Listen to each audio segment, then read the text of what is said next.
No, we're good. We're good. We're good. We're good. Around the truck. Okay, that's good. Drift around the truck. Let's go. No. Let's fucking go. Help me. Help me. Okay, Gotta get one of these. There you go, you S word. All you do is take my money. This fucking Dodge truck. There you go, just take all my money. Yeah, there's some more. All right, guys, I don't know if you can already tell, but we're gonna try and attempt to change the heater core on a second gen Dodge, which is really not easy to do. So I'm out here and I'm gonna show you guys how I'm gonna do this, and it's gonna be really funny because I'm not a backyard redneck mechanic and I'm not redneck, but here we go. Have fun. First off, disconnect these two batteries and remove this air intake.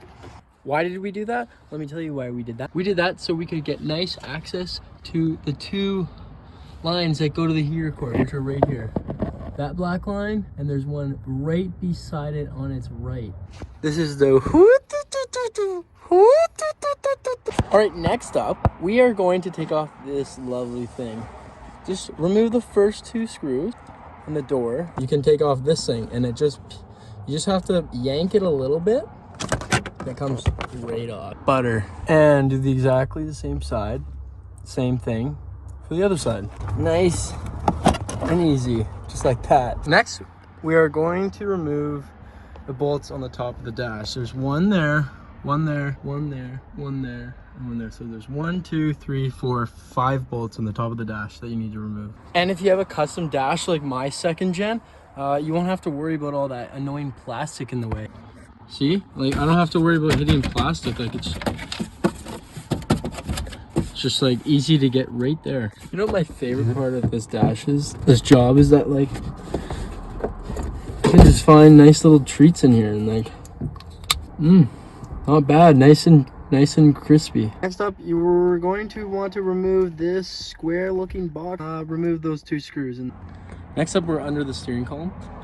There will be 1, 2, 3 Phillips screws that you're going to want to remove. So there's one there and 2 there. Next up, once you have this panel off, you'll have access to the steering column. There'll be 2 bolts that we're going to remove. We're going to remove this one and we're going to remove this one. This will allow the entire steering wheel to drop down. Also, you're going to want to remove this little cable. This is the gear shift selector cable, and you'll just want to disconnect it from this, and that just prevents you from, I guess, shifting or wrecking something as this entire dash falls. And that's what the manual says, so go ahead and do that as well. Removing the 2 bolt nuts from the steering column. This whole steering column will fall down really hard. Oh my god, left-handed. Holy. Oh fuck. Oh, anyways, that's what happens. It just falls.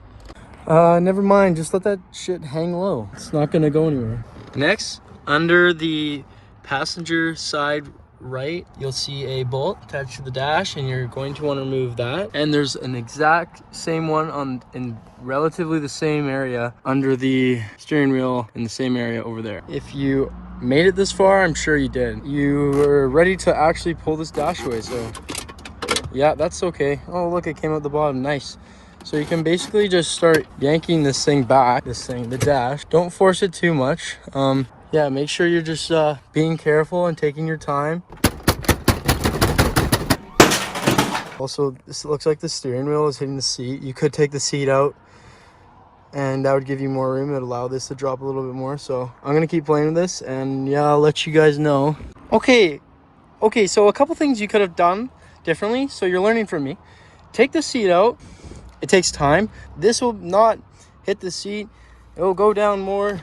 Also, before you remove the battery and everything, shift this into first gear, so it's all the way down and it's not contacting the dash like this, because right now it's in park and what it's doing is hitting the dash, and that's not good. So put that in drive. Also, one more thing that you're going to want to remove.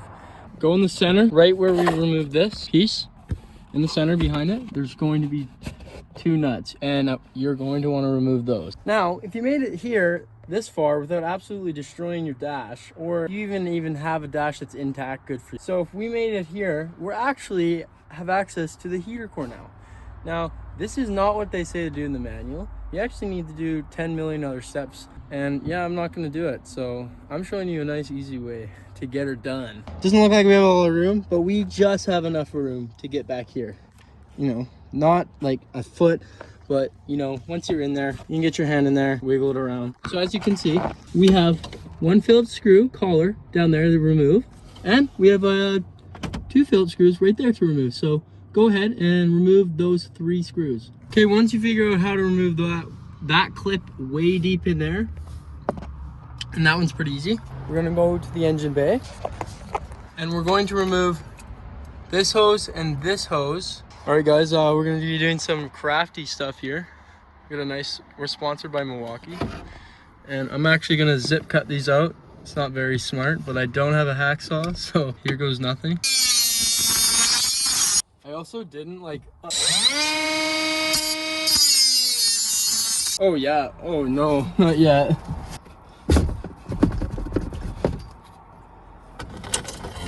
Oh. I guess that's where it was leaking. Or no, there. I don't know. Forgot to film this, but once we took out the heater core, it was just these brass lines left. So this side went through the firewall, and this is the side we cut. These hoses were attached. This was on the engine side, and this was on the interior side. Roommate and I yanked these out.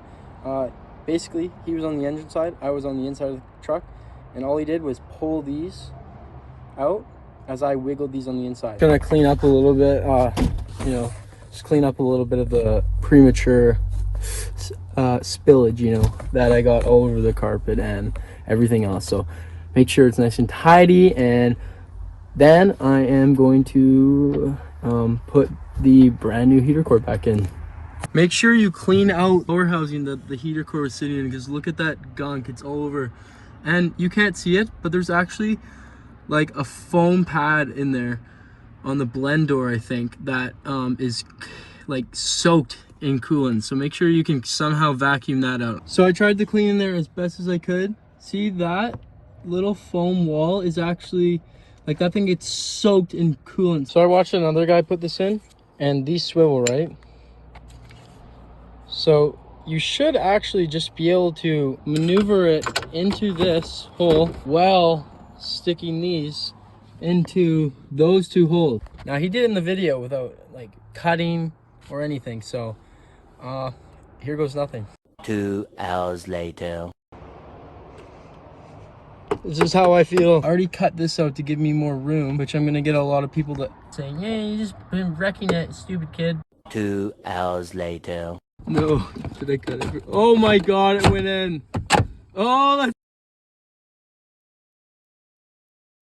go! Let's go, Brandon! Don't leave me hanging.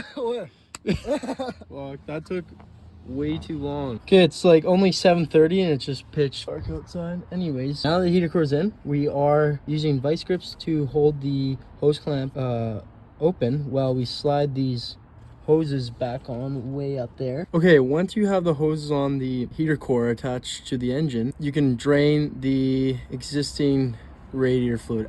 You could have drained it way before any of this. And the little drain plug is on the driver's side, right at the front of the bumper. This black tab right here. And you twist this knob and it comes out there.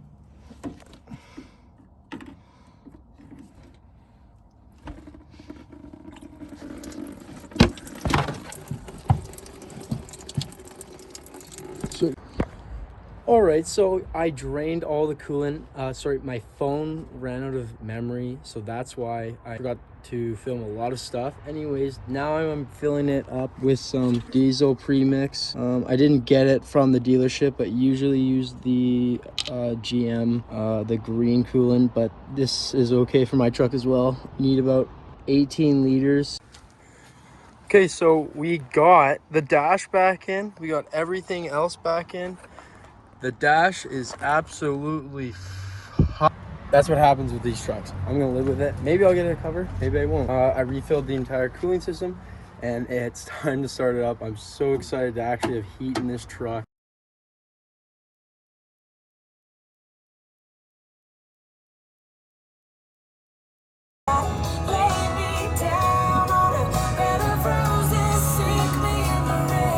go drifting! Oh, something like that. Ah, let's go!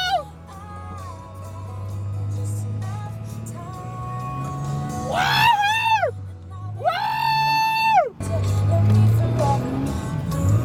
Oh, Jesus Christ! Woo! Let's go! It's just enough time.